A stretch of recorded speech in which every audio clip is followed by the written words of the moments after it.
Hello everyone, स्वागत है आप सभी का एक बार फिर से आपके अपने प्यारे YouTube channel nursing job update पर।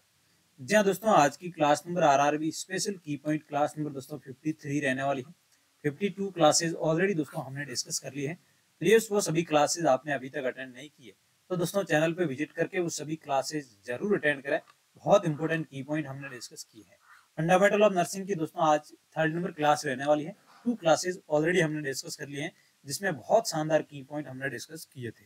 तो दोस्तों आज के सेशन को बिना टाइम वेस्ट किए स्टार्ट करते हैं। सबसे पहले आप सभी से रिक्वेस्ट है कि यदि आप चैनल पे फर्स्ट बार विजिट कर रहे हैं तो दोस्तों चैनल को सब्सक्राइब करके बेल घंटी आ रही पास में उसको ऑल पे प्रेस कर लें ताकि आने वाले हर एक इंपॉर्टेंट की क्लास के नोटिफिकेशन भी आपको टाइम टू टाइम मिलते रहेंगे। चलिए दोस्तों बिना टाइम वेस्ट किए आज के सेशन को कैरी ऑन करते हैं। Documentations after medications administration should be done immediately after the administration of the medicine। जी हाँ दोस्तों, मेडिसिन आप जब भी एडमिनिस्ट करेंगे आफ्टर जस्ट इमीडिएटली आपको क्या करना है, डॉक्यूमेंटेशन करना होगा। क्लियर चीज है। ये भी क्वेश्चन दोस्तों पूछा जाता है कि मेडिसिन आप एडमिनिस्टर कर रहे हो उसके बाद में आफ्टर जस्ट इमीडिएटली आपको क्या करना है, डॉक्यूमेंटेशन कर लेना है। क्लियर चीज है। चलिए नेक्स्ट वन की पॉइंट की ओर मूव करते हैं कि मोस्ट इंपोर्टेंट नर्स रेस्पॉन्सिबिलिटी इन आईवी ड्रग एडमिनिस्ट्रेशन। जी हाँ दोस्तों, इंट्रावीनस आप ड्रग एडमिनिस्ट्रेशन कर रहे हैं उस टाइम नर्स की क्या मोस्ट इंपोर्टेंट रेस्पॉन्सिबिलिटी दोस्तों रहने वाली है, चेकिंग द प्रिस्क्रिप्शन चार्ट। जी हाँ दोस्तों, प्रिस्क्रिप्शन चार्ट डॉक्टर ने क्या प्रिस्क्राइब किया है वो चार्ट कहीं ना कहीं नर्स को चेक करना होगा। ये मोस्ट दोस्तों रेस्पॉन्सिबिलिटी रहने वाली है। जब क्या एडमिनिस्ट्रेट कर रहे हैं, आईवी एडमिनिस्ट्रेशन कर रहे हैं उस टाइम नर्स की रेस्पॉन्सिबिलिटी यहाँ पे रहने वाली है। नेक्स्ट वन की पॉइंट की ओर मूव करते हैं। एक और शानदार की पॉइंट आप सभी की स्क्रीन पे कि sensitivity and reaction test is of done sorry sensitivity and reaction testing of drugs. कौन सी ड्रग दोस्तों, कौन से रूट से आप सेंसिटिविटी और रिएक्शन टेस्ट करते हैं। जहाँ दोस्तों आप सभी को पता है कि हमेशा इंट्राडर्मली कहीं ना कहीं सेंसिटिविटी टेस्ट की जाती है। तो एडमिनिस्ट्रेड इंट्राडर्मली जो रिएक्शन इंट्राडर्मली आप एडमिनिस्टर करते हैं सेंसिटिविटी और रिएक्शन टेस्ट के लिए। क्लियर चीज है। चलिए नेक्स्ट वन दोस्तों की पॉइंट की ओर मूव करते हैं। Preferred route for insulin administration. जहाँ दोस्तों इंसुलिन एडमिनिस्ट्रेशन के लिए प्रीफरेबली रूट कौन सा रहने वाला है, तो दोस्तों रूट आपका रहने वाला है यहाँ पे सबक्यूटेनियस। जहाँ दोस्तों 45 डिग्री के एंगल पे रहता है। यदि ओबेज का पूछे हैं, ओबेज पीपल है, ओबेज पर्सन है, उसके अंदर दोस्तों 90 डिग्री के एंगल पे कहीं ना कहीं सबक्यूटेनियस एडमिनिस्टर करते हैं। और यदि आपको डायरेक्ट एडल्ट का पूछा जाता है तो दोस्तों सबक्यूटेनियस रहने वाला है 45 डिग्री एंगल पे। क्लियर चीज है। चलिए एब्जॉर्प्शन पूछा जाता है, मोस्ट कॉमन एब्जॉर्प्शन कहाँ देखने को मिलता है, तो कहीं ना कहीं एब्डोमेन पे रहने वाला है इंसुलिन का। ये सबक्यूटेनियस आपका रूट हो गया। नेक्स्ट वन दोस्तों आपका रहने वाला है की पॉइंट की number of amino acids in insulin. जी हाँ दोस्तों, इंसुलिन के अंदर बात करें तो 51 कहीं ना कहीं एमिनो एसिड देखने को मिलते हैं। क्लियर चीज है। ये भी बेसिक आपका की पॉइंट यहाँ पे रहने वाला है। Number of amino acids in oxytocin. जी हाँ दोस्तों, ऑक्सीटोसिन के अंदर कितने एमिनो एसिड देखने को मिलते हैं, तो 9 यहाँ पे रहने वाले हैं, 9 एमिनो एसिड। क्लियर चीज है। ऑक्सीटोसिन के बहुत सारे क्वेश्चंस आपको पूछे जा सकते हैं एग्जाम से रिलेटेड की कॉन्ट्रैक्शन करवाती है, यूटेराइन कॉन्ट्रैक्शन ऑक्सीटोसिन कराती है, मिल्क इंजेक्शन जो लेट डाउन रिफ्लेक्स है वो भी ऑक्सीटोसिन का काम यहाँ पे रहने वाला है। नेक्स्ट वन दोस्तों आपका की पॉइंट रहने वाला है कि पिट्यूटरी ग्लैंड निकनेम। जी हाँ दोस्तों, पिट्यूटरी ग्लैंड को और किस नाम से जाना जाता है, ऑल्सो नॉन एज। जी हाँ दोस्तों, बात करें तो मास्टर ग्लैंड के नाम से जाना जाता है। आप सभी को पता है पिट्यूटरी ग्लैंड को। जी हाँ दोस्तों, मास्टर ऑफ ऑर्केस्ट्रा। जी हाँ दोस्तों, बोला जाता है किसको, पिट्यूटरी ग्लैंड को। तो ये भी क्वेश्चन काफी बार बेसिक एग्जाम्स के अंदर पूछा जाता है, तो आपको ध्यान में रखना बहुत ही जरूरी यहाँ पे रहने वाला है। नेक्स्ट वन दोस्तों की पॉइंट की ओर मूव करते हैं। पॉजिटिव पिट्यूटरी से आपको क्वेश्चन पूछे जाते हैं मेनली। जो पॉजिटिव पिट्यूटरी से जो एडीएच हार्मोन आपका सिक्रेशन देखने को मिलता है।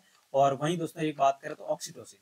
तो यहाँ पे दोस्तों एडीएच में आप सभी को पता है कि यदि डेफिशिएंसी देखने को मिलती है एडीएच की, तो कौन सा आपको डेफिशिएंसी से कौन सी डिजीज देखने को मिलती है, डायबिटीज इंसिपिटस। जी हाँ दोस्तों, डायबिटीज इंसिपिटस में हमेशा एडीएच की डेफिशिएंसी देखने को मिलती है।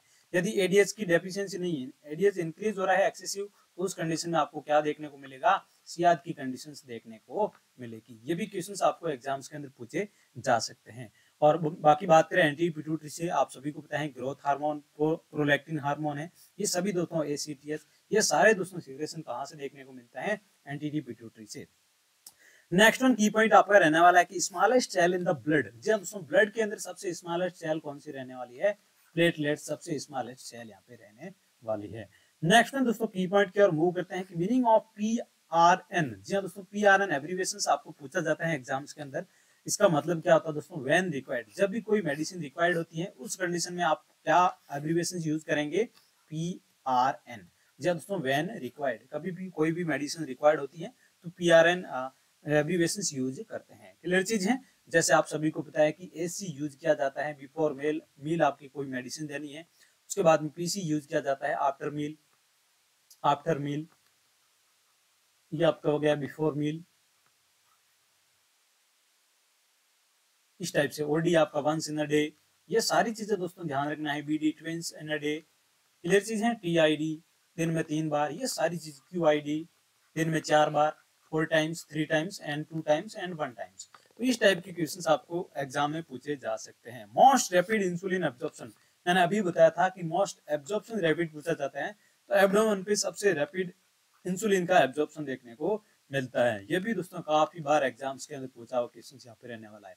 RRB एग्जाम्स के अंदर पूछा जा सकता है। अभी जो CRE का एग्जाम है उसके अंदर भी एग्जाम में क्वेश्चन आ सकता है। नेक्स्ट वन दोस्तों की पॉइंट की ओर मूव करता है। एक और शानदार की point, year drop instillation technique in infant.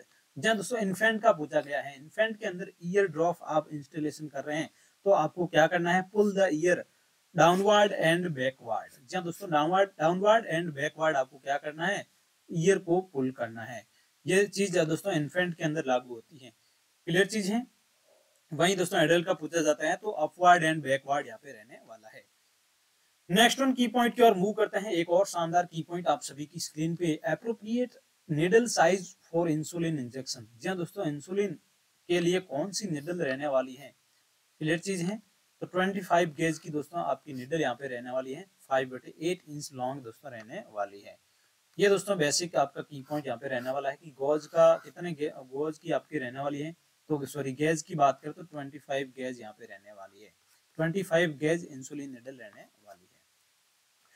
Next हम दोस्तों बात करें, यदि BCG का पूछा जाता है दोस्तों, BCG के अंदर बात करें तो 26 गेज की निडल यूज की जाती है।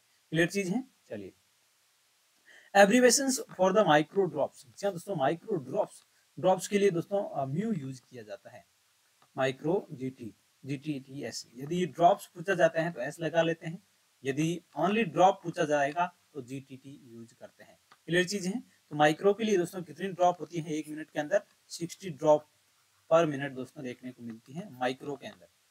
और वहीं मैक्रो की बात करें तो मैक्रो के अंदर कितनी ड्रॉप देखने को मिलती है, 15 ड्रॉप पर मिनट, ये भी दोस्तों आपको पूछा जा सकता है एग्जाम्स के अंदर, माइक्रो और मैक्रो के अंदर कितनी ड्रॉप होती है। तो 60 ड्रॉप पर मिनट आपकी मैक्रो के अंदर होगी, और वहीं सॉरी माइक्रो के अंदर 60 होगी और मैक्रो के अंदर 15 होगी। नेक्स्ट वन दोस्तों, 1 टीस्पून। जी हाँ दोस्तों, टीस्पून कंटेंट, 1 टीस्पून के अंदर दोस्तों 5 ml कंटेंट देखने को मिलता है। कभी भी एग्जाम्स में पूछा जाता है कि 1 teaspoon is equal to tablespoon. Tablespoon एक 3 टीस्पून है तो टेबल स्पून में कितना देखने को मिलेगा, तो 3 टीस्पून बराबर 1 table spoon. 1 table spoon, 1 table spoon में दोस्तों 15 ml होता है। और जब 3 टीस्पून पूछा जाएगा तो 5 × 3 15 हो गया, तो 15 आपका हो गया 5 + 5 + 5, तो टीस्पून हो गया, एंड टेबल स्पून 15, तो 3 teaspoon is equal to 1 tablespoon. Clear चीज है। तो ये भी आपको पूछा जा सकता है। नॉर्मल प्रोथ्रोम्बिन टाइम का पूछा गया है दोस्तों, कितना देखने को मिलता है, 12 से लेके 15 सेकंड आपका नॉर्मल प्रोथ्रोम्बिन यहाँ पे टाइम रहने वाला है। ये भी डायरेक्ट क्वेश्चन पूछा जाएगा एग्जाम्स के अंदर, बहुत इंपॉर्टेंट की पॉइंट यहाँ पे रहने वाला है। नेक्स्ट वन की पॉइंट की ओर मूव करते हैं। एक और शानदार की पॉइंट आप सभी की स्क्रीन पे, which of the parameters is the monitor during heparin. जी हाँ दोस्तों, हेपेरिन के दौरान कौन से पैरामीटर यहाँ पे मॉनिटर किए जाते हैं। ये भी क्वेश्चंस बहुत शानदार है दोस्तों, आने वाले एग्जाम्स के अंदर भी आपको देखने को मिल सकता है। तो APTT, जी हाँ दोस्तों, एक्टिवेटेड पार्शियल थ्रोम्बोप्लास्टिन टाइम कहीं ना कहीं इसके अंदर देखा जाता है, मॉनिटर किया जाता है हेपेरिन के अंदर। क्लियर चीज है। हेपेरिन और वार्फरिन, इन दोनों का क्वेश्चन दोस्तों एग्जाम्स के अंदर पूछा जाता है, तो आपको इन दोनों का कहीं ना कहीं आंसर और ध्यान रखना बहुत ही जरूरी यहाँ पे रहने वाला है। दोस्तों यदि आपको हेपेरिन का एंटीडोट पूछा जाता है तो एंटीडोट दोस्तों आपको ध्यान रखना बहुत जरूरी है। एंटीडोट का क्वेश्चन आता है वारफरिन या हेपेरिन दोनों का।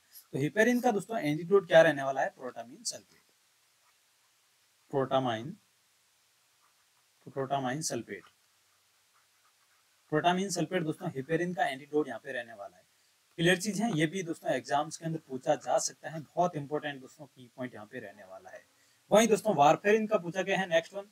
मॉनिटर के लिए हेपेरिन के अंदर एपीटीटी हो गया आपका, एक्टिवेटेड पार्शियल थ्रोम्बोप्लास्टिन टाइम। और यहाँ पे पूछा गया है कि warfarin therapy which parameter should be monitor, कौन सा मॉनिटर करना चाहिए, तो पीटी आईएनआर मॉनिटर किया जाता है हमेशा वारफेरिन के अंदर। क्लियर चीज है, वारफेरिन के अंदर PT INR international normalised ratio PTINR दोस्तों मॉनिटर करना चाहिए वारफेरिन थेरेपी के दौरान। वारफेरिन का दोस्तों एंटीडोट की बात करें तो ये भी दोस्तों क्वेश्चन बड़ा इंपॉर्टेंट है। तो दोस्तों एंटीडोट क्या रहने वाला है, विटामिन के, वारफेरिन का विटामिन के इसका एंटीडोट दोस्तों रहने वाला है। तो यदि आपको पूछा जाता है वारफेरिन का तो विटामिन के हो गया, हेपेरिन का पूछा जाता है तो प्रोटामाइन सल्फेट हो गया। ये भी बड़ा इंपॉर्टेंट बड़ा इंटरेस्टिंग की पॉइंट दोस्तों आप सभी के लिए रहने वाला है। आज का 5 स्टार की पॉइंट है। इन दोनों में से दोस्तों आने वाले एग्जाम्स के अंदर आरआरबी, सीआरई और नॉर्सेट तीनों में से दोस्तों एक एग्जाम्स के अंदर ये क्वेश्चन जरूर आपको देखने को मिलेगा। नेक्स्ट वन की पॉइंट की ओर मूव करते हैं। Which chemical used for the testing of haemoglobin. जी दोस्तों हीमोग्लोबिन के अंदर दोस्तों कौन सा केमिकल टेस्ट यूज किया जाता है, हीमोग्लोबिन के लिए कौन सा केमिकल यूज किया जाता है टेस्ट के लिए, तो सोडियम हाइड्रोक्साइड। जी हाँ दोस्तों सोडियम हाइड्रोक्साइड यूज किया जाता है केमिकल जो हीमोग्लोबिन टेस्ट के लिए। क्लियर चीज है। चलिए नेक्स्ट वन की पॉइंट की ओर मूव करते हैं दोस्तों। Visual inspection by the acetate acid is the diagnostic test for the cervical cancer के लिए ये किया जाता है। क्लियर चीज है। तो दोस्तों आज के सेशन को अपन यही एंड करते हैं। लास्ट दोस्तों 4-5 दिन के 6 क्लासेस दोस्तों आपको देखने को मिली, काफी टाइम हो गया, इसके लिए हम माफी चाहेंगे। अब दोस्तों आपको लगातार कंटिन्यू क्लासेस आपको मिलती रहेगी। 53 क्लासेस दोस्तों हो गई है, 53 हो गई है, जिसमें दोस्तों हमने पीडियाट्रिक नर्सिंग, जब दोस्तों पीडियाट्रिक के की पॉइंट हमने डिस्कस कर लिए थे, मेडिकल सर्जिकल नर्सिंग के की पॉइंट हमने डिस्कस कर लिए थे, ऑप्स कहने के हमने की पॉइंट डिस्कस कर लिए थे। अब हमने फंडामेंटल ऑफ नर्सिंग स्टार्ट किया, तो इसके भी बहुत बेहतरीन की पॉइंट हम डिस्कस कर रहे हैं और आने वाले सेशन के अंदर और ही बेहतर से बेहतर कंटेंट हम आप तक डिलीवर करेंगे, ये हमारा आप सभी से वादा है। यदि आप दोस्तों आरआरबी की तैयारी कर रहे हैं और आरआरबी के ओल्ड पेपर और आरआरबी के लिए की पॉइंट नर्सिंग की पॉइंट बुकलेट, जिसमें दोस्तों आरआरबी का पूरा सिलेबस कवर किया गया है नर्सिंग का, नर्सिंग एजुकेशन आप सभी के लिए लेके आए हैं दोस्तों मात्र ये दोनों 250 की प्राइस के अंदर पीडीएफ फॉर्म में आपको अवेलेबल हो जाएगी। आपको व्हाट्सअप डीएम करना है, व्हाट्सअप नंबर हमने डिस्क्रिप्शन बॉक्स में मेंशन कर रखे हैं, वहां से जाके आप मैसेज करें और आज ही परचेज करें और आरआरबी की तैयारी को और बेहतर करें। Thank you so much.